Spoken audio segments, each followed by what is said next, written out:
തിരിച്ചറിയ പ്രിയ സഹോദരി, അമ്മ കൂടെ നടക്കും, പക്ഷേ നമ്മൾ അമ്മയെ കൂടെ കൊണ്ടുപോകണം. പരിശുദ്ധി അമ്മയെ കൂടെ കൊണ്ടു നടക്കുവാനുള്ള ഏറ്റവും എളുപ്പമുള്ള മാർഗമാണ് ജപമാല പ്രാർത്ഥന. വിശുദ്ധ ഡൊമിനിക് ഗുസ്മാൻ എന്ന വിശുദ്ധനിലൂടെയാണ് നമുക്ക് ജപമാല പ്രാർത്ഥന ലഭിക്കുന്നത് 12-ാം നൂറ്റാണ്ടിൽ.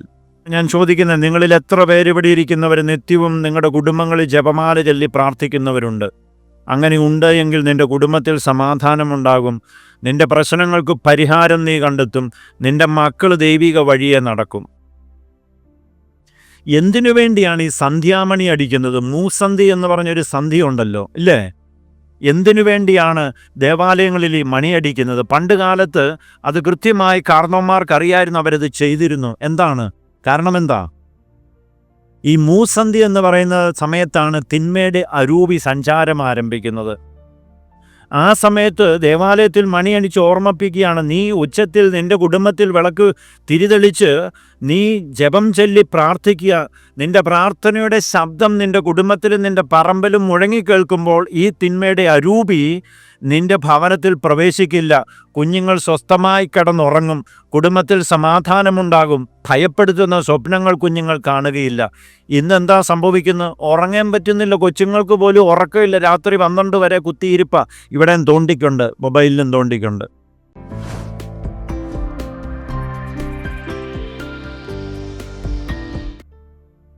ഈശോയിലേറ്റവും സ്നേഹം നിറഞ്ഞവരെയും, നമ്മുടെ ഇടവക മധ്യസ്ഥയായ പരിശുദ്ധ കന്യാമറിയത്തിൻ്റെ തിരുനാൾ ആഘോഷിക്കുവാൻ നിങ്ങൾ ഒരുങ്ങിക്കൊണ്ടിരിക്കുകയാണ്.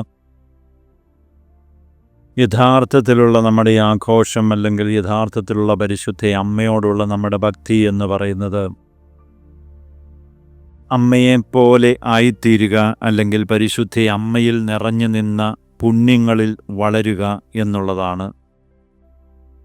അത് സാധിക്കാതെ നമ്മൾ എന്ത് ആഘോഷങ്ങൾ നടത്തിയാലും അത് വെറും പാഴ്വേലയാണ് ദൈവസന്നിധിയിൽ. നിങ്ങൾ അതിമനോഹരമായി നിങ്ങളുടെ ദേവാലയത്തിനും ചുറ്റിലും അലങ്കരിച്ചിട്ടുണ്ട്.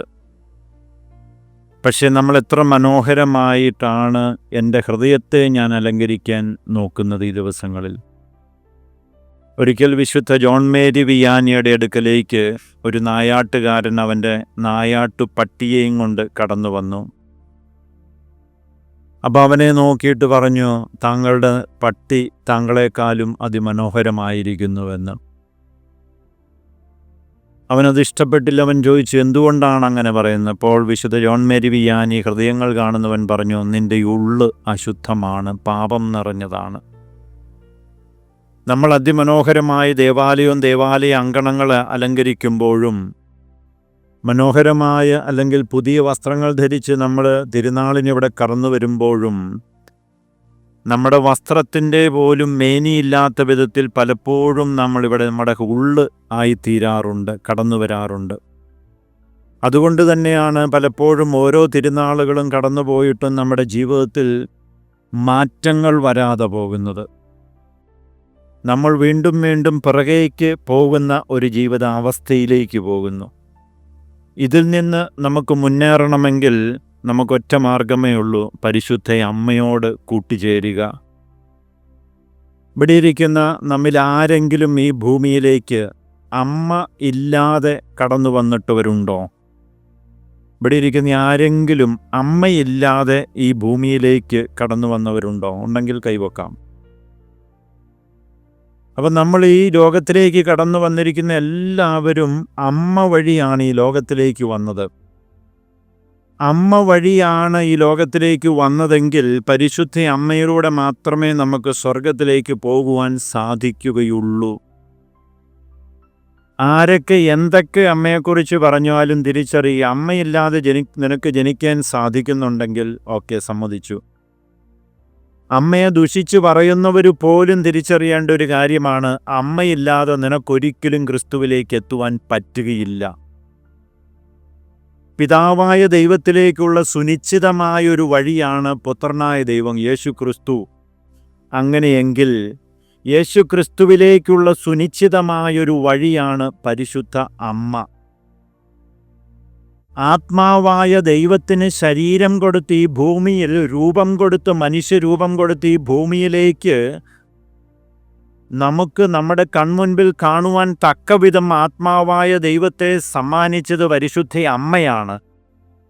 അങ്ങനെയെങ്കിൽ നമ്മുടെ ആത്മാവിനെ വിശുദ്ധിയിൽ രൂപപ്പെടുത്തി ദൈവസന്നദ്ധിയിൽ പിതാവായ ദൈവത്തിൻ്റെ കരങ്ങളിൽ ഏൽപ്പിക്കേണ്ടത് പരിശുദ്ധ അമ്മയാണ്, മറ്റാരുമല്ല. അതുകൊണ്ടാണ് കത്തോലിക്ക തിരുസഭ എപ്പോഴും ഓർമ്മപ്പെടുത്തുന്നത്, പരിശുദ്ധ അമ്മയോട് ചേർന്ന് നിൽക്കുന്നവന് മാത്രമേ രക്ഷയിൽ എത്തിച്ചേരുവാൻ സാധിക്കുകയുള്ളൂ എന്ന്. സഹരക്ഷക എന്നാണ് പരിശുദ്ധ അമ്മയെ സഭ വിളിക്കുന്നത്. ആകയാൽ തിരിച്ചറിയ പ്രിയ സഹോദരെ, പരിശുദ്ധ അമ്മയോട് ചേർന്ന് നിൽക്കാതെ ഒരുവനും ഒരിക്കലും ക്രിസ്തുവിൽ പൂർണ്ണത കൈവരിക്കുവാൻ സാധിക്കുകയില്ല. വിശുദ്ധ ജോൺ ബോസ്കോയുടെ ഓറട്ടറി എന്ന് പറഞ്ഞാൽ കുട്ടികൾക്കുള്ള ബോഡിങ്. വിശുദ്ധ ജോൺ ബോസ്കോയുടെ കൂടെ ജോൺ ബോസ്കോയുടെ അമ്മ മമാ മാർഗരറ്റ്, ദൈവദാസിയായ മമാ മാർഗരറ്റ് ഉണ്ടായിരുന്നു വളരെ കാലം. 1856 മമാ മാർഗരറ്റ് മരിച്ചു, അമ്മ മരിച്ചു. അപ്പോൾ ഡോൺ ബോസ്കോ പരിശുദ്ധ കന്യാമറിയത്തിൻ്റെ മുൻപിൽ, രൂപത്തിന് മുൻപിൽ പോയി മുട്ടുകുത്തി നിന്ന് ഇപ്രകാരം പറഞ്ഞു: അമ്മേ മാതാവേയും, എൻ്റെ ഭൗതിക അമ്മ, എൻ്റെയും എൻ്റെ കുഞ്ഞുങ്ങളുടെയും ഭൗതിക അമ്മ മരിച്ചു. ഇനി മുതൽ, ഈ നിമിഷം മുതൽ എൻ്റെ ആത്മീയ അമ്മയും എൻ്റെ ഭൗതിക അമ്മയും എൻ്റെ കുഞ്ഞുങ്ങളുടെ അമ്മയും അങ്ങാണ് എന്ന് പറഞ്ഞ് പൂർണ്ണമായി തന്നെ സമർപ്പിച്ചു. അവിടെ മുതൽ ആരംഭിക്കുകയാണ് പരിശുദ്ധ അമ്മ ഡോൺ ബോസ്കോയോട് ചേർന്ന് നടക്കുകയാണ്. ഡോൺ ബോസ്കോയുടെ ജീവിതാന്ത്യത്തിൽ Don Bosco Salesian sister, Don Bosco സ്ഥാപിച്ച സന്യാസ സമൂഹം, സ്ത്രീകൾക്കുള്ള സന്യാസ സമൂഹമാണ് സലേഷ്യൻ സിസ്റ്റേഴ്സ്. തൻ്റെ ജീവിതാന്ത്യത്തോടടുത്തപ്പോൾ അവരുടെ ഗവൺമെൻറ്റിൽ ചെന്നപ്പോൾ ഡോൺ ബോസ്കോ പറയുന്നു, എനിക്ക് പരിശുദ്ധ അമ്മ ഇതിലെ നടക്കുന്നത് കാണാമെന്ന്. അപ്പോൾ സിസ്റ്റേഴ്സ് ഓർത്തു ഡോൺ ബോസ്കോ ആത്മീയമായിട്ടാണ് പറയുന്നത് എന്ന്. ഡോൺ ബോസ്കോ പറഞ്ഞു, അല്ല, എനിക്കെൻ്റെ നഗ്നനേത്രങ്ങൾ കൊണ്ട് കാണുവാൻ സാധിക്കും. അതുപോലെയാണ് പരിശുദ്ധ അമ്മ ഡോൺ ബോസ്കോയുടെ കൂടെ നടന്നത്. ഇത് നമുക്കെല്ലാവർക്കും സാധ്യമാണ് എന്നാണ് വിശുദ്ധർ കാണിച്ചു തരുന്നത്. അതല്ലാതെ വിശുദ്ധ ഡോൺ ബോസ്കോയ്ക്കോ മറ്റുള്ളവർക്കോ മാത്രമുള്ളതല്ല, മറിച്ച് നമുക്ക് ഓരോരുത്തർക്കും നമ്മുടെ ജീവിതത്തിൽ ഇത് സാധ്യമാക്കണം എന്നുള്ളതാണ്. വിശുദ്ധ കൊച്ചുത്രേസ്യ പുണ്യാളത്തി 4.5 വയസ്സിൽ തൻ്റെ അമ്മ മരിച്ചു. അമ്മ മരിച്ചതിൻ്റെ ദുഃഖവും വേദനയും ഏകദേശം 1.5 മാസക്കാലത്തോളം വിശുദ്ധ കൊച്ചുത്രേസ്യ 4.5 വയസ്സുള്ള ഈ കുഞ്ഞ് രോഗിയായി കഴിഞ്ഞു. ഇതിനുശേഷം 1.5 മാസം കഴിഞ്ഞപ്പോൾ മെയ് മാസം 13-ാം തീയതി, അതായത് 1883, അന്ന് പെന്തക്കോസ്താ തിരുനാളായിരുന്നു, പരിശുദ്ധ അമ്മ ഈ കുഞ്ഞിൻ്റെ അടുക്കൽ വന്ന് അവൾക്ക് സൗഖ്യം നൽകി. അന്നു മുതൽ അമ്മയെ ചേർത്തുവെച്ചും അമ്മയോട് ചേർന്ന് നിന്നും ഈ കുഞ്ഞ് യാത്ര ചെയ്തു. വളരെ പെട്ടെന്ന് വിശുദ്ധിയിലേക്ക് എത്തിച്ചേരുകയാണ് ചെയ്തത്. പ്രിയ സഹോദരേ, ഈ തിരുനാൾ ആഘോഷം നിങ്ങൾക്ക് അർത്ഥമുള്ളതാകവും ഫലമുള്ളതുമായി തീരണമെങ്കിൽ പരിശുദ്ധ അമ്മയോട് ചേർന്ന് നിന്ന് വിശുദ്ധിയിൽ ജീവിക്കുവാനൊരാഗ്രഹം ഹൃദയത്തിൽ ഉണർന്നെങ്കിൽ മാത്രമേ ഉള്ളൂ. അതല്ലാതെ നിങ്ങൾ കാശ് മുടക്കി ഇതെല്ലാം ചെയ്തു എന്നതുകൊണ്ടൊരിക്കലും ദൈവസന്നദ്ധിയിലേക്ക്, രക്ഷയിലേക്ക് ആരും എത്തിച്ചേരുകയില്ല. തിരിച്ചറിഞ്ഞുകൊള്ളണം, നിങ്ങൾ മുടക്കുന്ന ഈ പണം, അതായത് ഈ ഡെക്കറേഷന് മുടക്കുന്ന ഒരു പണവും നിങ്ങളുടെ രക്ഷയ്ക്കായി ഭവിക്കുകയില്ല. മറിച്ച് നിങ്ങൾ നിങ്ങളുടെ ആത്മാവിനെ വിശുദ്ധിയിൽ പരിശുദ്ധ അമ്മയോട് ചേർക്കുവാൻ ആഗ്രഹിച്ച് ജീവിച്ചുവെങ്കിൽ മാത്രമേ ഈ ആഘോഷം നിങ്ങൾക്ക് ഫലമുള്ളതായി തീരുകയുള്ളൂ. അതല്ല എങ്കിൽ വെറുതെ ഇതൊരു പാഴ്വേലയായിത്തീരും. അതാകെ തീരരുത് എന്ന് ഞാൻ പ്രാർത്ഥിക്കുകയും ആശംസിക്കുകയും ചെയ്യുന്നു. ലോലക്ക് എന്ന് വിളിപ്പേരുള്ള ഒരു ബാലൻ, അവൻ്റെ അമ്മ ഏകദേശം അവൻ 9 വയസ്സുള്ളപ്പോൾ മരിച്ചു.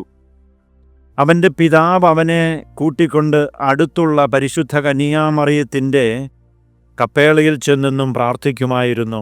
അവനോട് പറയും, മകനെ, നിൻ്റെ അമ്മ ഇതാണ് എന്ന്. ഈ അപ്പനും മകനും ഒരുമിച്ച് ചേർന്നിരുന്ന് ജപമാല ചൊല്ലി പ്രാർത്ഥിച്ചു. ഒരൊറ്റ ജപമാലയെ മണിയേ ഉണ്ടായിരുന്നുള്ളൂ. രണ്ടുപേരും ഒരൊറ്റ ജപമാലയിൽ പിടിച്ച് വിരിഞ്ഞ് പ്രാർത്ഥിച്ചു. ഈ ലോലക്ക് എന്ന് പറയുന്ന ബാലനാണ് വിശുദ്ധ ജോൺ പോൾ II മാർപ്പാപ്പായി മാറിയത്. നമുക്കറിയാം 1981 വിശുദ്ധ ജോൺ പോൾ രണ്ടാമൻ മാർപ്പാപ്പ സെൻറ്റ് പീറ്റേഴ്സ് സ്ക്വയറിൽ വെച്ച് വെടിയുണ്ടയേറ്റപ്പോൾ അവിടെയുണ്ടായിരുന്ന ആ കൂട്ടത്തിലുണ്ടായിരുന്നവൻ ഫോട്ടോ എടുത്തു. അത് പിന്നീടത് ഡെവലപ്പ് ചെയ്തപ്പോൾ നമുക്ക് കാണുവാൻ സാധിക്കും പരിശുദ്ധ അമ്മ പരിശുദ്ധ പാപ്പായെ താങ്ങുന്നത്. തിരിച്ചറിയ പ്രിയ സഹോദരി, അമ്മ കൂടെ നടക്കും, പക്ഷേ നമ്മൾ അമ്മയെ കൂടെ കൊണ്ടുപോകണം. അതിന് നമ്മൾ ചെയ്യേണ്ട പ്രവൃത്തിയാണ് എന്ത്? ഏറ്റവും പരിശുദ്ധ അമ്മയെ കൂടെ കൊണ്ടു നടക്കുവാനുള്ള ഏറ്റവും എളുപ്പമുള്ള മാർഗമാണ് ജപമാല പ്രാർത്ഥന. ജപമാല പ്രാർത്ഥന. ഇവിടെ ഇരിക്കുന്ന നിങ്ങൾ എത്ര പേര് ദിവസവും മുടങ്ങാതെ ജപമാല ചൊല്ലുന്നുണ്ട്? ഞാൻ ആരോടും കൈവക്കാൻ പറയുന്നില്ല, കാരണം നമുക്കത് ചിലപ്പോൾ ചിലവർക്കത് ബുദ്ധിമുട്ടായിത്തീരും, കാരണം നമ്മളിങ്ങനെ ചിന്തിക്കുന്നേയില്ല. അതുകൊണ്ട് തന്നെയാണ് നമ്മുടെ കുടുംബങ്ങളും നമ്മുടെ ഈ ദേശവും എപ്പോഴും അസ്വസ്ഥതകളിലും ദുഃഖങ്ങളിലും ദുരിതങ്ങളിലും കടന്നു പോകുന്നത്. വിശുദ്ധ ലൂയി ദി മോൺഫോർട്ട് ജപമാല പ്രാർത്ഥനയെക്കുറിച്ചും പരിശുദ്ധ കന്യാമറിയെക്കുറിച്ചും വാചാലമായി പഠിപ്പിക്കുകയും എഴുതുകയും ചെയ്ത വിശുദ്ധ ലൂയി ദി മോൺഫോർട്ട് അദ്ദേഹം പറയുന്നുണ്ട്, എൻ്റെ ശുശ്രൂഷാ ജീവിതത്തിൽ ജപമാല എനിക്കൊരു വെറുമൊരു പ്രാർത്ഥനാ ശൈലിയല്ല, മറിച്ച് അതെനിക്കൊരു ഉപകരണവും ഒരായുധവുമാണ് എന്ന്. ജപമാല എനിക്കൊരു ഉപകരണവും ഒരായുധവുമാണ് എന്ന്. ജോലി ചെയ്യുന്നവന് ഉപകരണം വേണം, യുദ്ധം ചെയ്യുന്നവന് ആയുധം വേണം. നാം ഇത് രണ്ടും ചെയ്തുകൊണ്ടിരിക്കുകയാണ്. ഒരു വിശ്വാസി അവൻ്റെ ഈ ലോക ജീവിതത്തിൽ ജോലി ചെയ്യുന്നുണ്ട്. എന്തിനു വേണ്ടി? രക്ഷയിലേക്ക് ദൈവം വാഗ്ദാനം ചെയ്യുന്ന, പരിശുദ്ധ മാമോദീസായിലൂടെ വാഗ്ദാനം ചെയ്യുന്ന രക്ഷയിൽ എത്തിച്ചേരുവാനുള്ള പ്രവർത്തനത്തിൽ അവൻ ഏർപ്പെടുക എന്നുള്ളതാണ്. അവൻ യുദ്ധം ചെയ്യുന്നുണ്ട്. തിന്മയുടെ അരൂപികൾക്കെതിരായി അവൻ സദാ പോരാടിക്കൊണ്ടിരിക്കുകയാണ്. അങ്ങനെ നിനക്ക് യുദ്ധത്തിൽ വിജയിച്ച് നിന്റെ ലക്ഷ്യത്തിൽ എത്തിച്ചേരണമെങ്കിൽ നിനക്ക് ആയുധവും വേണം, ഉപകരണവും വേണം. ആ ആയുധവും ഉപകരണവുമാണ് ജപമാല എന്ന് വിശുദ്ധ ലൂയിസ് ദി മോൺഫോർട്ട് നമ്മെ ഓർമ്മിപ്പിക്കുന്നുണ്ട്. പ്രിയ സഹോദരരെ, ആത്മശോധന ചെയ്തു നോക്കുക. ഞാൻ എപ്പോഴൊക്കെ ഈ ആയുധം ഉപയോഗിക്കുന്നുണ്ട്? നീ എപ്പോഴൊക്കെ ഈ ആയുധം ഉപയോഗിക്കുന്നു, അപ്പോഴൊക്കെ നിൻ്റെ ജീവിതത്തിൽ നീ കൃപ നേടിയിരിക്കും. പക്ഷേ ഇന്ന് വളരെ ദുഃഖിപ്പിക്കുന്ന സാഹചര്യമാണ്. നമ്മളിത് വളരെ പെട്ടെന്ന് ഇത് ഉപേക്ഷിച്ച് കളഞ്ഞു. നമ്മുടെ ജീവിതത്തിൽ വളരെ നിസ്സാരമായ ലാഘവ ബുദ്ധിയോടുകൂടിയാണ് നമ്മളിന്ന് ജപമാലയെ സമീപിക്കുന്നത്. അതുകൊണ്ട് തന്നെയാണ് പ്രിയ സഹോദരെ, കുടുംബ സമാധാനം എന്ന് പറഞ്ഞത് ഇന്ന് പൂർണ്ണമായി നഷ്ടപ്പെട്ട അവസ്ഥയിലിരിക്കുന്നത്. ഈ ജപമാല എന്ന പ്രാർത്ഥന ആര് തരുന്നു? എവിടെ നിന്ന് നമുക്ക് ലഭിച്ചു? ആർക്കെങ്കിലും പറയാൻ പറ്റുമോ? ജപമാല നമുക്ക് എവിടെ നിന്നാണ് ലഭിച്ചത്? ആരാണ് നമുക്ക് തന്നത്? ആര് കണ്ടുപിടിച്ചതാണ്? മനുഷ്യൻ കണ്ടുപിടിച്ചതാണോ? എവിടെ നിന്ന് കിട്ടി? വിശുദ്ധ ഡൊമിനിക് ഗുസ്മാൻ എന്ന വിശുദ്ധനിലൂടെയാണ് നമുക്ക് ജപമാല പ്രാർത്ഥന ലഭിക്കുന്നത്, 12-ാം നൂറ്റാണ്ടിൽ.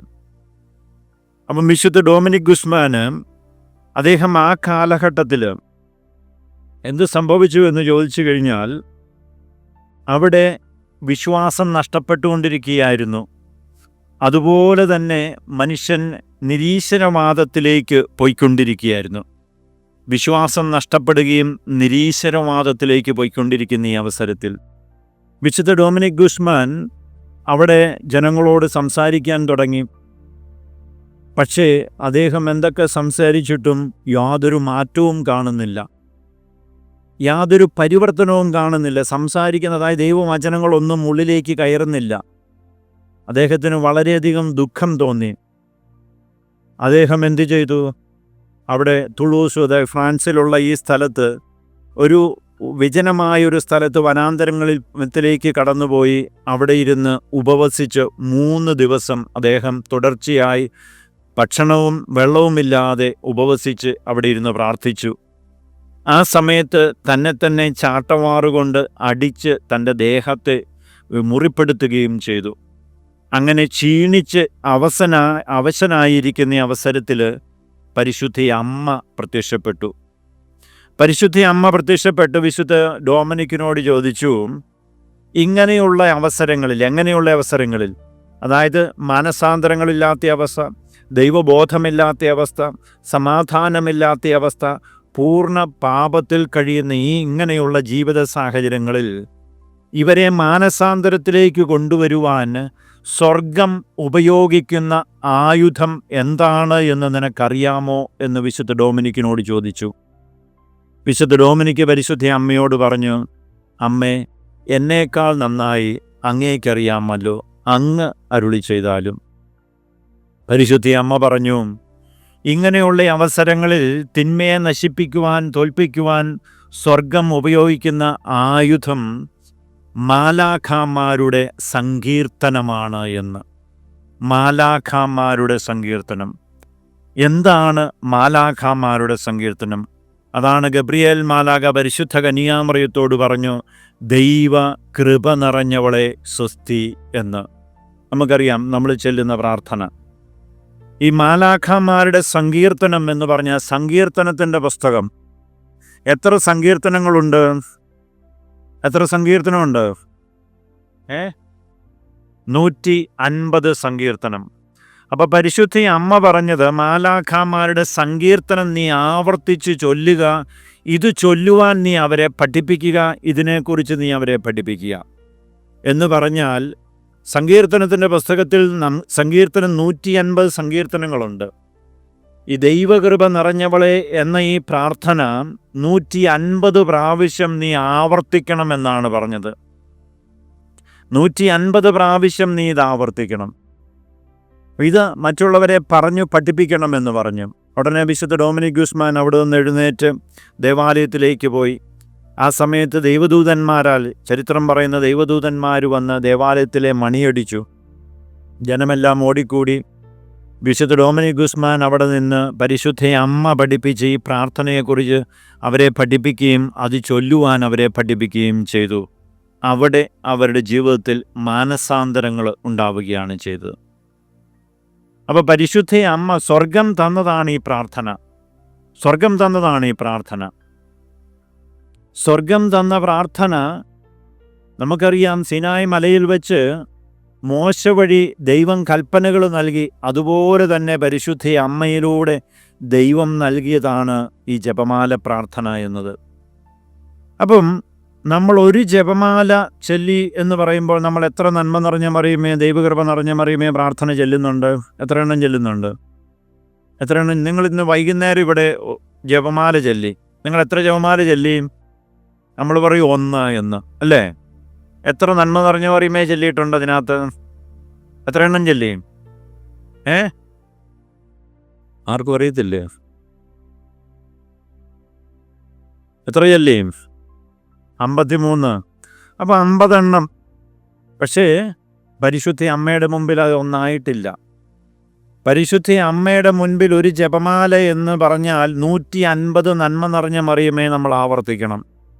ഇനിപ്പറ, നമ്മളിൽ എത്ര പേർ ഒരു ദിവസം പരിശുദ്ധ അമ്മയുടെ മുമ്പിൽ ഒരു പൂർണ്ണ ജപമാല ചെല്ലുന്നുണ്ട്? നമ്മുടെ പഴയ കാലങ്ങളിൽ നമ്മുടെ കാർന്നോന്മാർ പറയാമായിരുന്നു 153 മണി ജപമെന്ന്. പക്ഷെ ഇന്ന് അതെല്ലാം പോയി. 153 പോയിട്ട് 3 എണ്ണം പോലും ചെല്ലാതെ നമ്മൾ പോയി സുഖമായിട്ട് കിടന്നുറങ്ങുന്നവരുണ്ട്.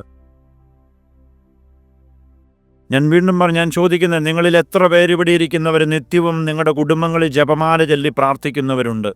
അങ്ങനെ ഉണ്ട് എങ്കിൽ നിൻ്റെ കുടുംബത്തിൽ സമാധാനമുണ്ടാകും. നിൻ്റെ പ്രശ്നങ്ങൾക്ക് പരിഹാരം നീ കണ്ടെത്തും. നിൻ്റെ മക്കൾ ദൈവിക വഴിയെ നടക്കും. എന്തുകൊണ്ടാണ് ഇന്ന് നമ്മൾ പരാതിപ്പെടുന്നുണ്ട്, മക്കൾ വഴിതെറ്റിപ്പോകുന്നു, യുവജനങ്ങൾ വഴിതെറ്റിപ്പോകുന്നു? ഒറ്റ കാരണമേ ഉള്ളൂ, നീ പരിശുദ്ധ അമ്മയെ ഉപേക്ഷിച്ചു. അമ്മയില്ലാത്ത കുടുംബത്തിലെ മക്കൾ വഴിതെറ്റിപ്പോകും, അതിലൊരു സംശയവുമില്ല. അപ്പം നമ്മുടെ അമ്മ എന്ന് പറയുന്നത് പരിശുദ്ധ അമ്മയാണ്. പരിശുദ്ധ കുർബാന കഴിഞ്ഞാൽ ഏറ്റവും ശക്തിയുള്ള പ്രാർത്ഥന എന്ന് പറയുന്നത് ജപമാല പ്രാർത്ഥനയാണ്. അത് നീ നിൻ്റെ ഭവനത്തിലിരുന്ന് നിൻ്റെ ഭവനത്തിൽ കടന്നുകൂടുന്ന എല്ലാ തിന്മകളെയും അകറ്റുവാൻ ചെല്ലേണ്ട ഒരു പ്രാർത്ഥനയാണ്. എന്തിനു വേണ്ടിയാണ് ഈ സന്ധ്യാമണി അടിക്കുന്നത്? മൂസന്ധി എന്ന് പറഞ്ഞൊരു സന്ധ്യയുണ്ടല്ലോ, ഇല്ലേ? എന്തിനു വേണ്ടിയാണ് ദേവാലയങ്ങളിൽ ഈ മണിയടിക്കുന്നത്? പണ്ട് കാലത്ത് അത് കൃത്യമായി കാർന്നോന്മാർക്ക് അറിയായിരുന്നു, അവരത് ചെയ്തിരുന്നു. എന്താണ് കാരണം? എന്താ? ഈ മൂസന്ധ്യ എന്ന് പറയുന്ന സമയത്താണ് തിന്മയുടെ അരൂപി സഞ്ചാരം ആരംഭിക്കുന്നത്. ആ സമയത്ത് ദേവാലയത്തിൽ മണിയടിച്ച് ഓർമ്മിപ്പിക്കുകയാണ്, നീ ഉച്ചത്തിൽ നിൻ്റെ കുടുംബത്തിൽ വിളക്ക് തിരിതെളിച്ച് നീ ജപം ചൊല്ലി പ്രാർത്ഥിക്കുക. നിൻ്റെ പ്രാർത്ഥനയുടെ ശബ്ദം നിൻ്റെ കുടുംബത്തിലും നിൻ്റെ പറമ്പിലും മുഴങ്ങിക്കേൾക്കുമ്പോൾ ഈ തിന്മയുടെ അരൂപി നിൻ്റെ ഭവനത്തിൽ പ്രവേശിക്കില്ല. കുഞ്ഞുങ്ങൾ സ്വസ്ഥമായി കിടന്നുറങ്ങും, കുടുംബത്തിൽ സമാധാനമുണ്ടാകും, ഭയപ്പെടുത്തുന്ന സ്വപ്നങ്ങൾ കുഞ്ഞുങ്ങൾ കാണുകയില്ല. ഇന്നെന്താ സംഭവിക്കുന്നത്? ഉറങ്ങാൻ പറ്റുന്നില്ല, കൊച്ചുങ്ങൾക്ക് പോലും ഉറക്കമില്ല. രാത്രി 12 വരെ കുത്തിയിരിപ്പ, ഇവിടെയും തോണ്ടിക്കൊണ്ട്, മൊബൈലിലും തോണ്ടിക്കൊണ്ട്. കാരണം എന്നാ? ഈ മൂസന്ധ്യയാകുമ്പോൾ നീ കാണിച്ചു കൂട്ടുന്ന എന്താ? ഇങ്ങനെയുള്ള തിന്മയെല്ലാം വന്നു കയറിക്കോ എന്ന് പറയുന്ന വിധത്തിലുള്ള നമ്മുടെ സംസാരം, നമ്മുടെ പ്രവൃത്തി, നമ്മുടെ വാക്കുകൾ. കുടുംബത്തിൽ ഒരു വിധത്തിലും നമുക്ക് സന്ധ്യയായാൽ സ്വസ്ഥത കിട്ടില്ല പ്രിയ സഹോദരരെ. കാരണം വന്നു കയറിയിരിക്കുന്ന അവനാണ്, തിന്മയുടെ അരൂപി. നമുക്കിതൊന്നും അറിയാത്തത് കൊണ്ടാണ് നമ്മളിങ്ങനെ ജീവിക്കുന്നത്. യേശുനാഥൻ യോഹന്നാന്റെ സുവിശേഷം 6-ാം അധ്യായത്തിൽ പറയുന്നുണ്ട്, ശരീരം ഉപയോഗശൂന്യമാണ്, ആത്മാവാണ് ജീവൻ നൽകുന്നത് എന്ന്. നമുക്ക് കാണാവുന്ന ഭൗതിക വസ്തുക്കളേക്കാൾ കൂടുതൽ അരൂപിയുടെ പ്രവർത്തനങ്ങളാണ് കൂടുതലും സംഭവിച്ചുകൊണ്ട്. അതുകൊണ്ടാണ് ചോദ്യം കിട്ടാതെ പലതും, ഉത്തരം കിട്ടാതെ പല ചോദ്യങ്ങളും നമ്മുടെ എന്തുകൊണ്ടിതിങ്ങനെ സംഭവിക്കുന്നുവെന്ന്. അതിനുള്ള ഉത്തരമാണ് പ്രിയ സഹോദരേ, ആത്മാക്കളുടെ സ്വാധീനം. അത് നല്ല ആത്മാക്കളുടെ, വിശുദ്ധിയുള്ള ആത്മാക്കളുടെ സ്വാധീനം, ദൈവാത്മാവിൻ്റെ സ്വാധീനം എന്നിലുണ്ടെങ്കിൽ മാത്രമേ എൻ്റെ ശരീരവും എൻ്റെ ആത്മാവും എൻ്റെ മനസ്സും ഒരുപോലെ സ്വസ്ഥതയിൽ കഴിയുകയുള്ളൂ. അതല്ല എങ്കിൽ വാ തുറന്നാൽ ചീത്തയല്ലാതെ വരില്ല, കാണുന്നതെല്ലാം തിന്മയല്ലാതെ കാണില്ല. എൻ്റെ ഉയർത്തിയ മറ്റുള്ളവനെ നശിപ്പിക്കുന്ന പ്രവൃത്തിയല്ലാതെ ഞാൻ ഏർപ്പെടുകയില്ല. കാരണം ഒന്നേ ഉള്ളൂ, നിന്നെ നയിക്കുന്നത്, നിന്നെ നിയന്ത്രിക്കുന്ന തിന്മയുടെ അരൂപിയാണ്. അതാണ് പൗലോസ് അപ്പോസ്തലൻ പറയുന്നുണ്ട്, എൻ്റെ അവയവങ്ങളിൽ വസിക്കുന്ന അരൂപിയെന്ന്. ഞാൻ ആഗ്രഹിക്കുന്ന നന്മ ചെയ്യുന്നില്ല എങ്കിൽ അത് ഞാനല്ല, മറിച്ച് എൻ്റെ അവയവങ്ങളിൽ വസിക്കുന്ന തിന്മയുടെ അരൂപിയാണ് എന്ന് പറയുന്നുണ്ട്. ഈ സാധന അവയവങ്ങളിൽ വസിക്കും, എന്നിട്ട് നിന്നെ കൊണ്ട് തിന്മ ചെയ്യിക്കും. അതാണ് സംഭവിച്ചുകൊണ്ട്. വാ തുറന്നാൽ കള്ളം പറയും, കൈ ഉയർത്തിയാൽ മറ്റുള്ളവനെ ഉപദ്രവിക്കും. മനസ്സിൽ നന്മ ഒരുവനെക്കുറിച്ചും ചിന്തിക്കാൻ പറ്റത്തില്ല. ഒറ്റ കാരണമേ ഉള്ളൂ, നിന്നെ ദൈവാരൂപിയല്ല നിയന്ത്രിക്കുന്നത്, തിന്മയുടെ അരൂപിയാണ്. ദൈവാരൂപിയാൽ നിയന്ത്രിക്കപ്പെടണമെങ്കിൽ അതിനുള്ള ഒരു മാർഗം, ഒന്നാമത്തെ മാർഗമാണ് പരിശുദ്ധ ബലി. ജ്ഞാനത്തിൻ്റെ പുസ്തകം 6:10 പറയുന്നുണ്ട്, വിശുദ്ധമായവ വിശുദ്ധിയോടുകൂടി ചെയ്യുന്നവർ വിശുദ്ധരാകും, അത് അഭ്യസിക്കുന്നവർ രക്ഷ കണ്ടെത്തുമെന്ന്. പരിശുദ്ധ കുർബാന ഹൃദയത്തിൻ്റെയും ആത്മാവിൻ്റെയും ശരീരത്തിൻ്റെയും വിശുദ്ധിയിൽ നീ സമീപിച്ചാൽ മാത്രമേ പരിശുദ്ധ കുർബാന നിനക്ക് വിശുദ്ധിയായിത്തീരുകയുള്ളൂ. അതോർത്തുകൊള്ളണം. ഇന്നതും ലാഘവ ബുദ്ധിയോടെ നമ്മൾ വന്ന് പരിശുദ്ധ കുർബാന സ്വീകരിക്കുന്നു. നമുക്കിഷ്ടമുള്ളത് സംസാരിച്ച്, ഇഷ്ടമുള്ള തിന്മയുടെ പ്രവർത്തികളിൽ ഏർപ്പെട്ട് നമ്മളെല്ലാവരും പോകുന്നു. ഞാനും വന്ന് നാവ് നീട്ടുന്നു. എല്ലാവരും ചെയ്തതുപോലെ യൂദാസും ചെയ്തു. അവിടെ കൃത്യം വചനം പറയുന്നുണ്ട്, അവൻ്റെ ഉള്ളിൽ പിശാച് പ്രവേശിച്ചു എന്ന്. അതിൻ്റെ അടയാളമാണ് ദേവാലയത്തിൽ നിന്ന് പുറത്തിറങ്ങുമ്പോൾ തന്നെ നമ്മൾ വായെടുത്താൽ മറ്റുള്ളവനെക്കുറിച്ച് തിന്മ പറയുന്നു. ഒരുവനിൽ നന്മ കണ്ടറിയാൻ നമുക്ക് പറ്റാതെ വരുന്നു. അസൂയാൽ നമ്മുടെ ഹൃദയം നിറയുന്നു. മന്ദത, ആത്മീയ മന്ദത. പ്രാർത്ഥനയുടെ കാര്യത്തിലോ ദൈവിക കാര്യങ്ങളോ ഒരു താല്പര്യവുമില്ല. ആഘോഷങ്ങൾ, ലോകത്തിൻ്റെ ആഘോഷങ്ങൾ നമുക്ക് ഉഷാറാണ്. അപ്പോൾ ഇവിടെയാണ് തിരിച്ചറിയേണ്ടത്, ഈ ആത്മീയത മന്ദതയുടെ ദുരാത്മാവ് നമ്മെ ഭരിക്കുന്നുണ്ടെങ്കിൽ നമ്മൾ പ്രാർത്ഥനയ്ക്കിരിക്കുമ്പോഴേ ഉറക്കം വരും. ഭവനത്തിൽ ഒരിക്കലും പ്രാർത്ഥിക്കാൻ നമുക്ക് തോന്നത്തില്ല. ഭവനത്തിൽ പ്രാർത്ഥന നടക്കില്ല. കാരണം നമുക്കെപ്പോഴും തിരക്കാണ്, സമയമില്ല. ഇവിടെയാണ് തിരിച്ചറിയേണ്ട പ്രിയ സഹോദരേ, എന്തുകൊണ്ടാണ് നമ്മുടെ കുടുംബങ്ങളും നമ്മുടെ ജീവിതങ്ങളും നമ്മുടെ യുവജനങ്ങളും ഇതുപോലെ വഴിമാറിപ്പോകുന്നത്? നമ്മൾ ആരെയും പഴിച്ചിട്ട് കാര്യമില്ല, നമ്മുടെ ഉള്ളിലേക്ക് തന്നെ തിരിയണം. ബോസ്നിയയുടെ ഭാഗമായ ഹെർസഗോവിന എന്ന് പറയുന്നൊരിടം, അവിടെ വധൂവരന്മാർ വിവാഹത്തിനായി കടന്നു വരുമ്പോൾ അവരുടെ കയ്യിലൊരു ക്രൂശിത രൂപമുണ്ട്. ഈ ക്രൂശിത രൂപവുമായി കടന്നു വരുന്ന ഈ വധൂവരന്മാരെ പുരോഹിതൻ അവരുടെ ക്രൂശിത രൂപം ആദ്യം വെഞ്ചരിച്ച് ആശീർവദിക്കും. അതിനുശേഷം വധൂവരന്മാർ അവരുടെ വ്രതവാഗ്ദാനം എടുക്കുന്നതിന് മുൻപ് വധു തന്നെ അവളുടെ കരം ഈ ക്രൂശിത രൂപത്തെ വലതുകരം ക്രൂശിത രൂപത്തിൽ വയ്ക്കും. വരൻ അവൻ്റെ വലതുകരം അവളുടെ വലതുകരത്തിനു മുകളിൽ വയ്ക്കും. പുരോഹിതൻ തൻ്റെ ഊറാലയെടുത്ത് ഇവരുടെ 2 കരങ്ങളും മൂടും. ഈ പുരോഹിതൻ്റെ ഊറാല എന്ന് പറയുന്ന ക്രിസ്തുവിൻ്റെ അധികാരത്തിൻ്റെ ചിഹ്നമാണ്. ഈ ക്രൂശിത രൂപത്തിൽ കരം വെച്ചാണ് ഈ വധൂവരന്മാരവിടെ വിവാഹ വാഗ്ദാനം ചെയ്യുന്ന സമ്പത്തിലും ദാരിദ്ര്യത്തിലും ആരോഗ്യത്തിലും അനാരോഗ്യത്തിലും ഞാൻ വിശ്വസ്തയോടെ ജീവിച്ചു കൊള്ളാം ജീവിതാന്ത്യം വരെ എന്ന്. അതിനുശേഷം പരസ്പരം ചുംബിക്കുകയല്ല, മറിച്ച് ക്രൂശിത രൂപത്തെ അവർ ചുംബിക്കുന്നു. ഈ ക്രൂശിത രൂപം അവർ ഭവനത്തിൽ കൊണ്ട് ഏറ്റവും പ്രധാനപ്പെട്ട ഇടത്തവർ വാഴിക്കുന്നു. തങ്ങളുടെ ജീവിതത്തിൽ പ്രശ്നങ്ങളുണ്ടാകുമ്പോൾ വക്കീലിനെ അന്വേഷിച്ചോ മാനസിക ഡോക്ടറിനെ അന്വേഷിച്ചോ മനഃശാസ്ത്രജ്ഞനെ അന്വേഷിച്ചല്ല അവർ പോകുന്നു, മറിച്ച് ക്രൂശിത രൂപത്തിന് മുമ്പിൽ മുട്ടുകുത്തി നിന്ന് അവർ തങ്ങളുടെ പ്രശ്നങ്ങൾക്ക് പരിഹാരം കണ്ടെത്തും. അന്നത്തെ ദിവസം തങ്ങളുടെ കുഞ്ഞുങ്ങളെ അവർ പറഞ്ഞു പഠിപ്പിക്കും. ക്രൂശിത രൂപത്തിന് മുൻപിൽ മുട്ടുകുത്തി നിന്ന് പ്രാർത്ഥിക്കുവാൻ പഠിപ്പിക്കും. ഈ കുഞ്ഞ് ജനിക്കുമ്പോഴേ ആ കുഞ്ഞിനെ ക്രൂശിത രൂപത്തിൽ എന്നും ചുംബിക്കുവാൻ അവർ പഠിപ്പിക്കും. ആ ദേശത്ത് ഒരു വിവാഹമോചനവുമില്ല പ്രിയ സഹോദരരെ. കുടുംബത്തിൽ പൂർണ്ണ സമാധാനമാണ്. എന്തുകൊണ്ട് നമ്മുടെ കുടുംബങ്ങൾ തകരുന്നു? ഒറ്റ ഉത്തരമേ ഉള്ളൂ: ദൈവത്തെ ഉപേക്ഷിച്ചു. അതിൻ്റെ ഒന്നാമത്തെ പടിയാണ് പരിശുദ്ധ ജപമാല കുടുംബത്തിൽ നിന്ന് നമ്മൾ ഉപേക്ഷിച്ചു. നമ്മൾ തിരിച്ചു വരുന്ന വിശുദ്ധ ഡൊമിനിക് ഗുസ്മാന് 12ാം നൂറ്റാണ്ട് കാലഘട്ടത്തിൽ ഏകദേശം 1 നൂറ്റാണ്ട് കാലഘട്ടത്തോളം വിശുദ്ധ ഡൊമിനിക് ഗുസ്മാന് പരിശുദ്ധ ജപമാലയെക്കുറിച്ച് പറഞ്ഞു പഠിപ്പിച്ചു. അതിനുശേഷം വിശുദ്ധ ഡൊമിനിക് ഗുസ്മാൻ്റെ കാലഘട്ടത്തിന് ശേഷം ഇത് പൂർണ്ണമായും നിന്നുപോയി. ഏകദേശം 1 നൂറ്റാണ്ട് കാലഘട്ടത്തോളം ജപമാല പ്രാർത്ഥനയില്ലായിരുന്നു. അങ്ങനെ ഇരിക്കുമ്പോഴാണ് വിശുദ്ധ ഡൊമിനിക് ഗുസ്മാൻ്റെ സഭയിൽ, ഡൊമിനിക്കൻ സഭയിൽ തന്നെ വാഴ്ത്തപ്പെട്ട അലൻ ഡി റോച്ച, ബ്ലെസഡ് അലൻ ഡി റോച്ച, ഈ സന്യാസ വൈദികൻ വലിയ അറിവുണ്ടായിരുന്നു, ജനങ്ങളെ പഠിപ്പിച്ചുകൊണ്ടിരുന്ന വ്യക്തിയാണ്. പക്ഷെ ഒരിക്കലും ജപമാലയെക്കുറിച്ച് അവരെ പഠിപ്പിച്ചില്ല. ഒരു ദിവസം ഇദ്ദേഹം ദിവ്യബലി അർപ്പിച്ചുകൊണ്ടിരുന്നപ്പോൾ പരിശുദ്ധ കുർബാന ഉയർത്തിയപ്പോൾ ക്രിസ്തുനാഥൻ പ്രത്യക്ഷപ്പെട്ട് ഈ വിശുദ്ധ വാഴ്ത്തപ്പെട്ട അലൻ ഡി റോച്ചയോട് ചോദിച്ചു, നീ എന്നെ വീണ്ടും വീണ്ടും ക്രൂശിക്കുകയാണോ എന്ന്.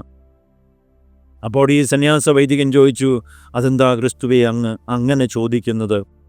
അപ്പോൾ ഈശോ പറഞ്ഞു, ഞാൻ ഒരിക്കൽ ക്രൂശിക്കപ്പെട്ടു, അതെനിക്ക് വളരെ ഇഷ്ടമായിരുന്നു, കാരണം പിതാവിൻ്റെ ഹിതം നിറവേറ്റുവാൻ വേണ്ടി ഞാൻ ചെയ്തതാണ്. പക്ഷേ നീ എപ്പോഴൊക്കെ എൻ്റെ അമ്മയുടെ മാലാഖമാരുടെ സങ്കീർത്തനം ചൊല്ലാതിരിക്കുകയും പഠിപ്പിക്കാതിരിക്കുകയും ചെയ്യുന്നോ അപ്പോഴൊക്കെ നീ എന്നെ ക്രൂശിക്കുകയാണ് എന്ന്. നീ എപ്പോഴൊക്കെ എൻ്റെ അമ്മയുടെ മാലാഖമാരുടെ സങ്കീർത്തനം ചൊല്ലാതിരിക്കുകയും പഠിപ്പിക്കാതിരിക്കുകയും ചെയ്യുന്നോ അപ്പോഴൊക്കെ നീ എന്നെ ക്രൂശിക്കുകയാണ് എന്ന്.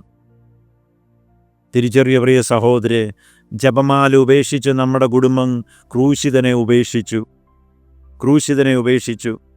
ക്രൊവേഷ്യ എന്ന് പറയുന്ന രാജ്യത്ത് വിവാഹത്തിനായിട്ട് വധൂവരന്മാർ കടന്നു വരുമ്പോൾ പുരോഹിതൻ പറയുന്നത്, നിനക്ക് ചേർന്ന ഇണയെ കണ്ടുപിടിച്ചു എന്നല്ല, നിനക്ക് ചേർന്ന ക്രൂശിതം രൂപം നിനക്ക് കിട്ടി എന്നാണ്, നിനക്ക് ചേർന്ന ക്രൂശിതനെ കിട്ടി എന്നാണ്. അവിടെ ക്രൂശിത രൂപത്തോട് ചേർത്ത് വെച്ചാണ് അവരുടെ ജീവിതങ്ങൾ. ഈ ക്രൂശിത രൂപത്തോട് നിൻ്റെ വേദനകളിലും നിൻ്റെ ദുഃഖങ്ങളിലും ചേർന്ന് നിൽക്കുവാനുള്ളതാണ്. നിൻ്റെ ജീവിത സഖിയെ ഉപേക്ഷിച്ചു പോകുക എന്ന് പറഞ്ഞാൽ ക്രൂശിതനെ ഉപേക്ഷിക്കുക എന്നുള്ളതാണ്. തിരിച്ചറിയ പ്രിയ സഹോദരരെ, നമ്മൾ ബാഹ്യമായ ഒത്തിരി ആഘോഷങ്ങളുണ്ട്, ഒന്നിനും കുറവില്ല. ബാഹ്യമായ എല്ലാ ഭക്ത അഭ്യാസങ്ങളും നമ്മൾ നടത്തുന്നുണ്ട്, ഒന്നിനും കുറവില്ല. പക്ഷേ എന്തേ നമ്മുടെ ജീവിതം ദൈവത്തോട് ചേരാൻ പറ്റാതെ, അതായത് ബലഹീനതകളിൽ നിന്ന് വിടുതൽ കിട്ടാത്തത്, തഴക്കദോഷങ്ങളിൽ നിന്ന് വിടുതൽ കിട്ടാത്തത്, പാപത്തിൻ്റെ പ്രവണതകളിൽ നിന്ന് വിടുതൽ കിട്ടാത്തത് ഒറ്റ കാരണമേ ഉള്ളൂ: അമ്മയോട് ചേർന്ന് നിൽക്കുന്നില്ല. അമ്മയോട് ചേർന്ന് നിൽക്കാൻ ഒറ്റ വഴിയേ ഉള്ളൂ: ജപമാല നിരന്തരം നീ ചൊല്ലിക്കൊണ്ടിരിക്കുക. ജപമാല പ്രാർത്ഥന നിൻ്റെ അധരത്തിൽ നിന്ന് വിട്ടുമാറരുത്. യോശുവ പ്രവാചകൻ്റെ പുസ്തകത്തിൽ 1-ാം അധ്യായത്തിൽ പ്രവാചകനോട് ദൈവം പറയുന്നുണ്ട്, നിൻ്റെ അധരത്തിൽ നിന്ന് ഈ കൽപ്പനകൾ വിട്ടുമാറരുത് എന്ന്. നീ രാവും പകലും ഇതിനെക്കുറിച്ച് നീ ധ്യാനിക്കണമെന്ന് എന്ന് പറഞ്ഞതുപോലെ തന്നെ നമ്മുടെ അധരത്തിൽ നിന്ന് ഒരു കാരണവശാലും ദൈവകൃപ നിറഞ്ഞ മറിയമേ സുസ്തി എന്നുള്ള ഈ പ്രാർത്ഥന വിട്ടുമാറരുത്. കാരണം പ്രാർത്ഥന എന്ന് പറഞ്ഞാൽ കാർഡിനൽ റൊവാസി പറയുന്നുണ്ട്, അത് ശ്വസനം എന്നാണ്. പ്രാർത്ഥന എന്ന് പറഞ്ഞാൽ ശ്വസിക്കുക എന്നാണെങ്കിൽ ഈ ശ്വസനം ഒരിക്കലും നമ്മുടെ ഒരു പ്രവൃത്തിക്കും നമുക്ക് തടസ്സം നിൽക്കുന്നില്ല. നമ്മൾ ഉറങ്ങുമ്പോഴും ഉണ്ണുമ്പോഴും ജോലി ചെയ്യുമ്പോഴും എല്ലാം നാം ശ്വസിക്കുന്നു. അങ്ങനെ ശ്വസനം എൻ്റെ ജീവിതത്തിന് തടസ്സമാകുന്നില്ല എങ്കിൽ പ്രാർത്ഥന നിൻ്റെ ജീവിതത്തിൽ ഒരിക്കലും ഒരു കാര്യത്തിനും തടസ്സമല്ല. ശ്വസനം പോലെ തന്നെ ഈ പ്രാർത്ഥന നിൻ്റെ ഹൃദയത്തിലും നിൻ്റെ ആത്മാവിലും നിൻ്റെ മനസ്സിലും നിറയണം. അതാണ് വിശുദ്ധ ജോൺ ബോസ്കോയെക്കുറിച്ച് പറയുന്നുണ്ട്. അദ്ദേഹത്തിൻ്റെ പാദം ഭൂമിയിലും ഹൃദയം ദൈവത്തിലും, കരങ്ങൾ പ്രവർത്തനനിരതവുമായിരുന്നു. എന്ന് പറഞ്ഞാൽ ഈ ഭൂമിയിൽ ജീവിക്കുന്ന നിനക്ക് സദാ ദൈവത്തെക്കുറിച്ച് ചിന്തിച്ച് നടക്കുവാൻ സാധിക്കും. ആ ചിന്ത നിലനിർത്തുവാനാണ് ഉരുവിട്ടുകൊണ്ട് നടക്കുക എന്ന് ജോഷുവായോട് ദൈവം പറഞ്ഞു. ഈ പ്രമാണം നീ ഉരുവിടണമെന്ന് എന്ന് പറഞ്ഞതുപോലെ തന്നെ സ്വർഗം തന്നയൊരു പ്രാർത്ഥനയാണ്, ഉരുവിടുവാൻ തന്നയൊരു പ്രാർത്ഥനയാണ് ജപമാല പ്രാർത്ഥന. നമ്മൾ എത്ര പേരിത് ഉരുവിടുന്നുണ്ട്? നമ്മൾ എങ്ങനെ ഇത് ഉരുവിടുന്നു? പ്രിയ സഹോദരി, തിരിച്ചറിയാം, നമ്മുടെ ജീവിതത്തിൻ്റെ എല്ലാ കഷ്ടതകൾക്കുമുള്ള ഒരൊറ്റ ഉത്തരമേ ഉള്ളൂ. അതാണ് ജപമാല പ്രാർത്ഥന. തീരുമാനിക്കുക. നിൻ്റെ ജീവിതത്തിന് നിനക്ക് ഉണർവും കൃപയും വേണമോ? ഒറ്റ വഴിയേ ഉള്ളൂ, പരിശുദ്ധ അമ്മയോട് ചേരുക. പരിശുദ്ധ അമ്മയോട് ചേരുവാനുള്ള ഏറ്റവും നല്ല മാർഗമാണ് ജപമാല പ്രാർത്ഥന. 1817 പരിശുദ്ധ കന്യാമറിയം ഫാത്തിമായിൽ പ്രത്യക്ഷപ്പെട്ടപ്പോൾ ലൂസി ജസീന്ത ഫ്രാൻസിസ്കോ എന്ന് പറഞ്ഞ ഈ കുട്ടികൾക്ക് 9, 8, 6 വയസ്സ് പ്രായമുള്ള ഈ കുഞ്ഞുങ്ങൾക്ക് ഇവരോട് പറഞ്ഞത് ഒറ്റ കാര്യമേ ഉള്ളൂ: പാപികളുടെ മാനസാന്തരത്തിനു വേണ്ടിയും ലോകസമാധാനത്തിനു വേണ്ടിയും നിങ്ങൾ ജപമാല ചൊല്ലി പ്രാർത്ഥിക്കുക. പാപികളുടെ മാനസാന്തരത്തിനു വേണ്ടിയും ലോകസമാധാനത്തിനു വേണ്ടിയും ജപമാല ചൊല്ലി പ്രാർത്ഥിക്കുക എന്നാണ് പറഞ്ഞത്. കുടുംബസമാധാനത്തിനും വിശുദ്ധി നമ്മുടെ മനസ്സിലും ആത്മാവിലും ശരീരത്തിലും, അതായത് കുടുംബം വിശുദ്ധീകരിക്കപ്പെടുവാൻ ഒറ്റ വഴിയേ ഉള്ളൂ: കുടുംബത്തിൽ ഒന്നിച്ചു ചേർന്ന് നിങ്ങൾ ജപമാല ചൊല്ലി പ്രാർത്ഥിക്കുക. അത് നിങ്ങൾക്കിഷ്ടമുള്ളപ്പോഴല്ല, നിത്യവും ഇത് ചെയ്യണം. നിത്യവും. വിശുദ്ധ ലൂസി ജസീന്ത ഫ്രാൻസിസ്കോ ഈ കുഞ്ഞുങ്ങൾ ആദ്യം പരിശുദ്ധ അമ്മ പ്രത്യക്ഷപ്പെട്ടപ്പോൾ ഫ്രാൻസിസ്കോയ്ക്ക് പരിശുദ്ധ അമ്മയെ കാണാൻ പറ്റുന്നില്ലായിരുന്നു, കേൾക്കാനും പറ്റുന്നില്ലായിരുന്നു. ഈ ബാലൻ ഇത് അത്ഭുതപ്പെട്ട് നിൽക്കി, ഇതെന്താ സംഭവിക്കുന്നതെന്നാണ്. അപ്പോൾ അടുത്ത പ്രാവശ്യം വിശുദ്ധ ലൂസി പരിശുദ്ധ അമ്മയോട് ചോദിച്ചു, എന്തുകൊണ്ടാണ് ഫ്രാൻസിസ്കോയ്ക്ക് അമ്മയെ കാണാനോ കേൾക്കാനോ പറ്റാത്തത്, എന്തുകൊണ്ടാണ് എന്ന്. അപ്പോൾ പരിശുദ്ധ അമ്മ പറഞ്ഞു, അവനോട് ജപമാല ചൊല്ലി പ്രാർത്ഥിക്കുക എന്ന്. ഫ്രാൻസിസ്കോയ്ക്കൊരു ചിന്തയുണ്ടായിരുന്നു. ഇവരാടുമേയ്ക്കാൻ പോകുമ്പോൾ ലൂസിയും ജസീന്തയും ഒരുമിച്ച് ചേർന്ന് ജപമാല ചൊല്ലുമ്പോൾ ഇവൻ മാറിപ്പോയി കളിക്കുമായിരുന്നു. ഇവനൊരു ചിന്തയുണ്ട്, ഈ പ്രാർത്ഥന പെണ്ണുങ്ങൾക്കൊക്കെ ഉള്ള, സ്ത്രീകൾക്കുള്ളതാ, ആണുങ്ങൾക്കുള്ളതൊന്നുമല്ല, അതുകൊണ്ട് അതിൻ്റെ ആവശ്യമില്ല എന്ന്. ഇന്നും നമ്മുടെ ഇടയിലും വലിയ മോശമൊന്നുമില്ല ഈ ചിന്തയ്ക്ക്. അപ്പോൾ അതുകൊണ്ടാണ് എന്ത് സംഭവിച്ച് ഇവന് പരിശുദ്ധി അമ്മയെ കാണുവാനോ കേൾക്കുവാനോ പറ്റില്ലായിരുന്നു. പക്ഷേ ഇത് പരിശുദ്ധ അമ്മ വെളിപ്പെടുത്തി കഴിഞ്ഞപ്പം തൊട്ട് 6 വയസ്സുള്ള ഫ്രാൻസിസ്കോ നിർത്താതെ നിരന്തരം അവൻ ജപമാല ചൊല്ലി തുടർന്നുകൊണ്ടേയിരുന്നു. അവിടെ വെച്ച് അവൻ എന്ത് സംഭവിച്ചു? അവൻ പരിശുദ്ധ അമ്മയെ കാണുവാനും കേൾക്കുവാനുമായി സാധിച്ചു. പിന്നീടുള്ള പരിശുദ്ധ അമ്മയുടെ പ്രത്യക്ഷീകരണത്തിൽ തന്നെ പറഞ്ഞിരുന്നു, 2 വർഷത്തിനുള്ളിൽ ഫ്രാൻസിസ്കോയും ജസീന്തയും എൻ്റെ അടുക്കലേക്ക് ഞാൻ വിളിക്കുമെന്ന്. ഈ വെറും 2 വർഷം കൊണ്ട് അവൻ ജപമാല ചൊല്ലിയാണ് അവൻ വിശുദ്ധനായത്. എപ്പോഴും എല്ലായിടത്തും അവൻ എവിടെയെങ്കിലും ആൾക്കൂട്ടത്തിലുണ്ടെങ്കിൽ അവൻ തനിയെ മാറി നിന്ന് ജപമാല ചൊല്ലി പ്രാർത്ഥിക്കുമായിരുന്നു. വിശുദ്ധി, ശരീരത്തിൻ്റെയും ആത്മാവിൻ്റെയും മനസ്സിൻ്റെയും വിശുദ്ധി ലഭിക്കുവാൻ ഒറ്റ മാർഗമേ ഉള്ളൂ പ്രിയ സഹോദരേ, അത് ജപമാല പ്രാർത്ഥനയാണ്. നിങ്ങൾ തീരുമാനിക്കുക, എൻ്റെ കുടുംബം വിശുദ്ധിയിൽ കഴിയണമോ, എൻ്റെ കുഞ്ഞുങ്ങൾ ദൈവിക മക്കളായി വളരണമോ? തീരുമാനിക്കുക. തീരുമാനമെടുക്കേണ്ടത് കുടുംബനാഥന്മാരാണ്. നമ്മുടെ കുടുംബത്തിൽ ഏറ്റവും പ്രധാനപ്പെട്ട തീരുമാനങ്ങൾ എടുക്കുന്നത് കുടുംബനാഥന്മാരാണ്. ഇവിടെ എത്ര കുടുംബനാഥന്മാർക്ക് പറയുവാൻ സാധിക്കും, നിത്യവും സന്ധ്യയാകുമ്പോൾ എൻ്റെ കുടുംബത്തെ വിളിച്ചിരുത്തി ജപമാല പ്രാർത്ഥന ചൊല്ലി ഞാൻ സന്ധ്യാപ്രാർത്ഥന എൻ്റെ കുടുംബത്തിൽ ചൊല്ലുന്നുണ്ട് എന്ന്. അപ്പോൾ അതുകൊണ്ട് തന്നെയാണ് നമ്മുടെ കുടുംബങ്ങൾ ശിഥിലമാകുന്നത്. നമ്മളെല്ലാവരും ഒരുമിച്ച് കൂടുമ്പോൾ പറയുന്നുണ്ട്, കുടുംബങ്ങൾ ശിഥിലമാകുകയാണ്, മക്കളില്ല, മക്കളുള്ളത് വഴിതെറ്റിപ്പോകുന്നു, ഒന്നും ദേവാലയത്തിൽ വരുന്നില്ല. ഇവിടെ നമ്മൾ നോക്കിയാൽ മതി, നമുക്ക് കാണുവാൻ സാധിക്കും. തീർച്ചയായും ഇത്രയും ആൾക്കാരല്ല ഈ ദേവാലയത്തിൽ തിരുനാളിൻ്റെ ദിവസം ഇങ്ങോട്ട് വരാൻ പോകുന്നത്. ഞായറാഴ്ചയും ഏകദേശം ഇതല്ല നമ്മുടെ ഇവിടുത്തെ നമ്പർ. അപ്പോൾ ഇത്രയേ ഉള്ളൂ നമ്മുടെ ആഗ്രഹം. എന്ത്? ഞാൻ ആദ്യം പറഞ്ഞു, നമുക്ക് ബാഹ്യമായ ആഘോഷങ്ങൾക്കും ബാഹ്യമായ അഭ്യാസങ്ങൾക്കും നമുക്കെല്ലാവർക്കും ആഗ്രഹമാണ്. ആത്മാവിനെ വളർത്തുന്ന വചനം ശ്രവിക്കുവാനോ ആത്മീയ ചൈതന്യത്തിലേക്ക് കടന്നു വരുന്ന പ്രായശ്ചിത്ത പ്രാർത്ഥനകളിലൂടെ കടന്നു പോകുവാനോ നമുക്ക് ആർക്കും ഇഷ്ടമില്ല. തിരിച്ചറിയുക, ഈ കാണുന്ന ശരീരമല്ല, മറിച്ച് ആത്മാവാണ് ഈ ശരീരത്തിന് ചലനം നൽകുന്നത്. ആത്മാവ് ശുദ്ധമെങ്കിൽ ശരീരം ശുദ്ധമാകും. അതിനൊറ്റ മാർഗമേ ഉള്ളൂ, പരിശുദ്ധ അമ്മയോട് ചേരുക. ഞാൻ പറഞ്ഞു, പരിശുദ്ധ കുർബാന കഴിഞ്ഞാൽ ഏറ്റവും ശക്തിയുള്ള പ്രാർത്ഥന എന്ന് പറയുന്നത് ജപമാല പ്രാർത്ഥനയാണ്. ഒരിക്കലൊരു ബാലൻ, അവൻ സെമിനാരിയിൽ ചേർന്നപ്പോൾ അവനൊരു പ്രശ്നമുണ്ടായിരുന്നു. അവന് ചുഴലിത്തണ്ണമുണ്ടായിരുന്നു. നമുക്കറിയാം, ചുഴലിത്തണ്ണമുള്ളവർ അവരിടയ്ക്കിടയ്ക്ക് വീഴും ഈ അസ്വസ്ഥത വരുമ്പോൾ. അങ്ങനെയുള്ളവരെ സെമിനാരിയിൽ പൗരോഹിത്യ പട്ടത്തിന് അവരെടുക്കുകയില്ല. അപ്പോൾ ഒരു വർഷം കഴിഞ്ഞപ്പോൾ അവിടുത്തെ റെക്ടറച്ചൻ ഈ ബാലനോട് പറഞ്ഞു, ഇതാ നിനക്ക് ഇങ്ങനെ ഒരു അസ്വസ്ഥതയെ രോഗമുള്ളത് കൊണ്ട് ഇതിൽ തുടരാൻ പറ്റുകയില്ല എന്ന് പറഞ്ഞു. ഈ ബാലന് വല്ലാത്ത വിഷമമായിരുന്നു. അവൻ്റെ ദുഃഖവും വിഷമവും കണ്ട് ഈ റെക്ടറച്ചൻ ഇവൻ്റെ കയ്യിൽ ഒരു ജപമാല കൊടുത്ത് അവനോട് പറഞ്ഞു, നീ ഒരു കാര്യം ചെയ്യുക, നീ വീട്ടിൽ പോയി 1 വർഷക്കാലത്തേക്ക് ജപമാല ചൊല്ലി തുടർച്ചയായി പ്രാർത്ഥിക്കുക. പിന്നീട് ഈ രോഗത്തിൻ്റെ അസ്വസ്ഥതകളോ ഒന്നുമില്ല എങ്കിൽ നിനക്ക് തിരിച്ചു വരാമെന്ന് അവനോട് പറഞ്ഞു. ഈ ബാലൻ ഈ ജപമാലയുമായി പോയി ഇവൻ നിരന്തരം ജപമാല ചൊല്ലി പ്രാർത്ഥിച്ചു.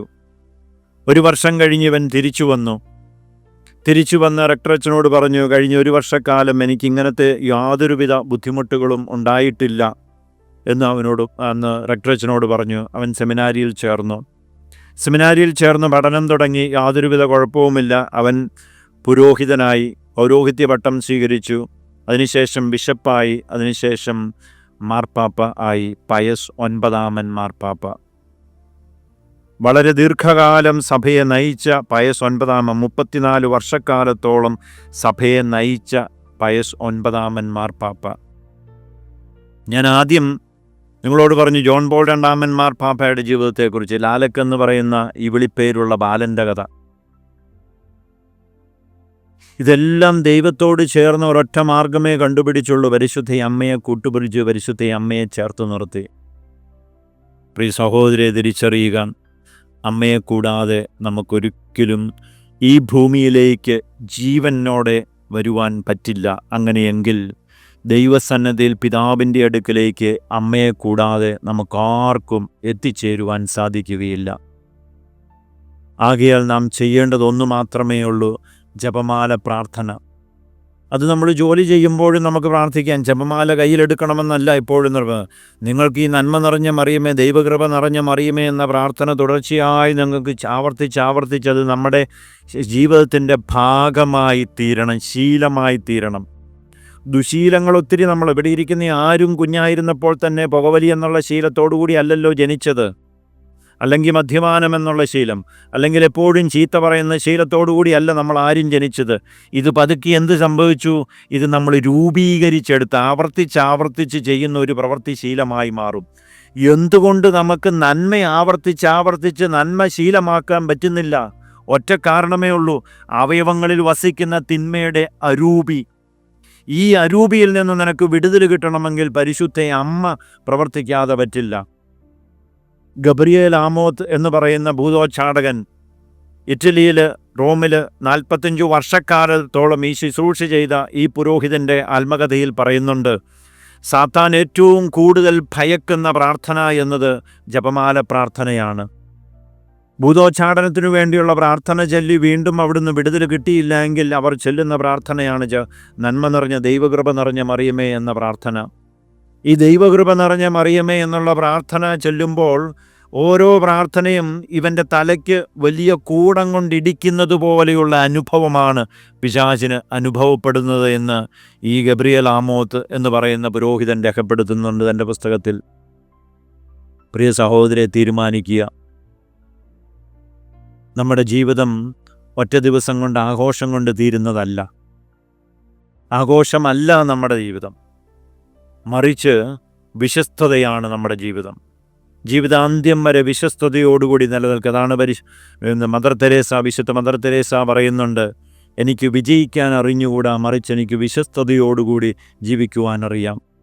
പരിശുദ്ധ അമ്മയോടുള്ള വിശ്വസ്തത എന്ന് പറയുന്നത് നിങ്ങൾ വിശ്വസ്തയോടുകൂടി ഒരിക്കലും മുടങ്ങാതെ നിങ്ങളുടെ ഭവനങ്ങളിൽ ഒരുമിച്ച് ചേർന്ന് ജപമാല ചൊല്ലുക എന്നുള്ളതാണ്.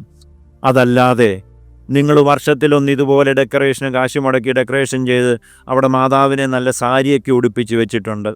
നിങ്ങൾ മാതാവിനെ സാരി ഉടുപ്പിച്ചു എന്നതുകൊണ്ട് നമ്മൾ ആരും രക്ഷപ്പെടാൻ പോകുന്നില്ല. ഇതാണ് നമ്മൾ ആത്മാവിന് പ്രയോജനമില്ലാത്ത പ്രവർത്തികളിൽ ഏർപ്പെട്ട് നമ്മൾ ചിന്തിക്കുന്നു അതാണ് നമ്മെ രക്ഷപ്പെടുത്തുന്നതെന്ന് ഒരിക്കലുമില്ല. പ്രിയ സഹോദരരെ, തെറ്റിദ്ധരിക്കരുത്. നമ്മൾ തെറ്റിദ്ധരിക്കരുത് നമ്മുടെ ആത്മീയ ജീവിതത്തെ.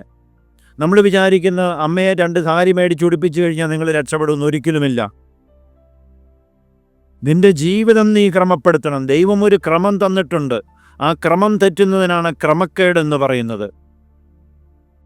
ആ ദൈവം തന്ന ക്രമത്തിലൂടെ നമ്മൾ കടന്നു പോകണം. ദൈവം തന്ന ക്രമത്തിൻ്റെ ഒരു ഭാഗമാണ് ജപമാല പ്രാർത്ഥന എന്നുള്ളത്. ചൊല്ലി നോക്ക്, നിങ്ങളുടെ ജീവിതത്തിൽ വളർച്ചയുണ്ടാകുമോ എന്നുള്ളത്, നമ്മുടെ കുടുംബങ്ങളിൽ സമാധാനമുണ്ടാകുമോ എന്നുള്ളത് നമുക്കറിയുവാൻ സാധിക്കും. ആകയാൽ പ്രിയ സഹോദരരെ, ഒരിക്കൽ കൂടി ഓർമ്മപ്പെടുത്തുന്നു, പരിശുദ്ധ അമ്മയോട് നിങ്ങൾക്ക് യഥാർത്ഥത്തിൽ ഭക്തിയുണ്ടെങ്കിൽ ഈ കാണുന്ന ആഘോഷങ്ങളോ ഈ കാണുന്ന മോടിയോ അല്ല വേണ്ടിയത്, മറിച്ച് ഈ കാണുന്നതിനേക്കാൾ അതിമനോഹരമായി നിങ്ങളുടെ ഹൃദയത്തെ പരിശുദ്ധ അമ്മയുടെ ഹൃദയത്തോട് തുല്യമാക്കി തീർക്കുവാനുള്ള നിങ്ങളുടെ പ്രയത്നം, അതായത് പാപശീലങ്ങളെ ഉപേക്ഷിച്ച് നന്മ ശീലിക്കുക, സുഹൃതങ്ങളിൽ വളരുക എന്നുള്ളതാണ്. സുഹൃതങ്ങളിൽ വളരുക, അത് വളരെ പ്രധാനപ്പെട്ടതാണ്. പുണ്യപ്രവർത്തികളിൽ വളരാതെ രക്ഷയില്ല. നമ്മൾ പ്രശ്നമില്ല എന്നുള്ളതല്ല. നമ്മൾ ചിലർ പറയുമോ ഞാനൊരു പ്രശ്നവുമില്ല. പ്രശ്നമില്ല എന്നുള്ളതല്ല ചോദ്യം, നിന്നിൽ പുണ്യങ്ങളുണ്ടോ എന്നുള്ളതാണ് ചോദ്യം. നീ എന്തിനാണ് ഞായറാഴ്ച ദൈവസന്നിധിയിൽ വരുന്നത്? നീ എന്തുകൊണ്ടാണ് ഞായറാഴ്ച കുർബാനയിൽ പങ്കെടുക്കുന്നത്? കടം തീർക്കുവാനാണോ സ്നേഹം കൊണ്ടാണോ? കടം തീർക്കുവാനാണെങ്കിൽ രക്ഷയില്ല, സ്നേഹം കൊണ്ടാണെങ്കിൽ നിനക്കവിടെ രക്ഷ കിട്ടും. നമ്മൾ കടം തീർക്കുവാൻ പലപ്പോഴും നമ്മൾ വരുന്നുണ്ട്, പ്രയോജനമില്ല. ഇതാണ് തെറ്റിദ്ധാരണ. നമ്മുടെ ആത്മീയ ജീവിതത്തെക്കുറിച്ചുള്ള തെറ്റിദ്ധാരണകൾ പേറിവെച്ച് നമ്മൾ ബാഹ്യമായ കുറേ ആഘോഷങ്ങൾ നമ്മൾ ചിന്തിക്കുന്നു അതാണ് നമ്മുടെ ഭക്തി എന്ന്. ഇല്ല. തിരിച്ചറിയ പ്രിയ സഹോദരി, യഥാർത്ഥ ദൈവിക ഭക്തി എന്ന് പറയുന്നത് തിന്മയെ ഉപേക്ഷിക്കുവാനുള്ള എൻ്റെ ആഗ്രഹവും നന്മയിൽ വളരുവാനുള്ള എൻ്റെ തീഷ്ണതയും ദൈവിക സന്നദ്ധയിൽ വ്യത്യസ്തനായി ലോകം ഒരു വഴിക്ക് പോകുമ്പോൾ വിപരീതമായ ദിശയിൽ വിശുദ്ധിയുടെ ദിശയിലേക്ക് യാത്ര ചെയ്യുവാനുള്ള ധൈര്യവുമാണ്. ഇതാണ് വിശുദ്ധർ ചെയ്തത്. ഫാത്തിമയിലെ ഈ കുഞ്ഞുങ്ങൾ, ലൂസി, ജസീന്ത, ഫ്രാൻസിസ്കോ, അവർക്ക് ആദ്യം പരിശുദ്ധയമ്മ പ്രത്യക്ഷപ്പെട്ടു കഴിഞ്ഞപ്പോൾ ഇത് പോയി പറഞ്ഞപ്പോൾ ആരും വിശ്വസിച്ചില്ല. അവരെ അതികഠിനമായി അവരെ പീഡിപ്പിക്കുകയാണ് ചെയ്തത്. സ്വന്തം മാതാപിതാക്കൾ പോലും അവരെ വിശ്വസിച്ചില്ല, അവരെ കുറ്റമാരോപിക്കുകയാണ് ചെയ്തത്. അവിടെ ഉണ്ടായിരുന്ന മേയർ ഈ കുഞ്ഞുങ്ങളെ പിടിച്ച് ജയിലിലടക്കുകയാണ് ചെയ്തത്. കാരണം ആ കാലഘട്ടത്തിൽ അവിശ്വാസം, നിരീശ്വരവാദം പ്രചരിച്ചു കൊണ്ടിരിക്കുകയാണ്. അപ്പോൾ ഇവർക്കൊരു സംശയം, ഇങ്ങനെ ഈ കുഞ്ഞുങ്ങളിലൂടെ പരിശുദ്ധ അമ്മയെക്കുറിച്ചുള്ള വിശ്വാസം പടർന്നു കഴിഞ്ഞാൽ ജനമെല്ലാം അതിൻ്റെ പിന്നാലെ പോകും. അതുകൊണ്ട് ഏറ്റവും നല്ലത് ഇവരെ പിടിച്ച് ഇവിടെ അടച്ചേക്കാം എന്നും പറഞ്ഞ് ഈ കുഞ്ഞുങ്ങളെ മേയർ കള്ളത്തരം പറഞ്ഞ് കുഞ്ഞുങ്ങളോട് കള്ളം പറഞ്ഞ് കുഞ്ഞുങ്ങളെ കൊണ്ട് ജയിലടക്കുകയാണ് ചെയ്തത്. പക്ഷേ ഇവരവിടെ ഒന്നും പതറിയില്ല ഈ കുഞ്ഞുങ്ങൾ. കാരണം പരിശുദ്ധ അമ്മ ഇവരോട് പറഞ്ഞു, നിങ്ങൾ എനിക്ക് വേണ്ടി സഹിക്കണം. പാപികളുടെ മാനസാന്തരത്തിനു വേണ്ടിയും ദൈവമഹത്വത്തിനു വേണ്ടിയും ലോകസമാധാനത്തിനു വേണ്ടിയും നിങ്ങൾ സഹിക്കുകയും ജപമാല പ്രാർത്ഥന തുടർച്ചയായി ചെല്ലുകയും ചെയ്യണമെന്ന് പരിശുദ്ധ അമ്മ ഈ കുഞ്ഞുങ്ങളോട് പറഞ്ഞു. അവരതുപോലെ അക്ഷരം പ്രതി അനുസരിച്ചു. പ്രിയ സഹോദരൻ, നമുക്ക് പലപ്പോഴും അറിവുണ്ട്, പക്ഷേ നമ്മൾ അനുസരണമില്ല, പ്രയോജനമില്ല. അറിവ് നിനക്ക് പ്രയോജനം നൽകണമെങ്കിൽ അനുസരണമുണ്ടാകണം.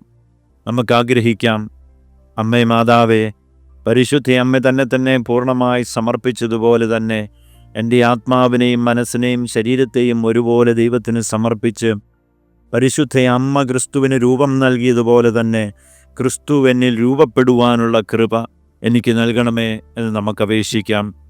പിതാവിൻ്റെയും പുത്രൻ്റെയും പരിശുദ്ധാത്മാവിൻ്റെയും നാമത്തിൽ ആമേൻ.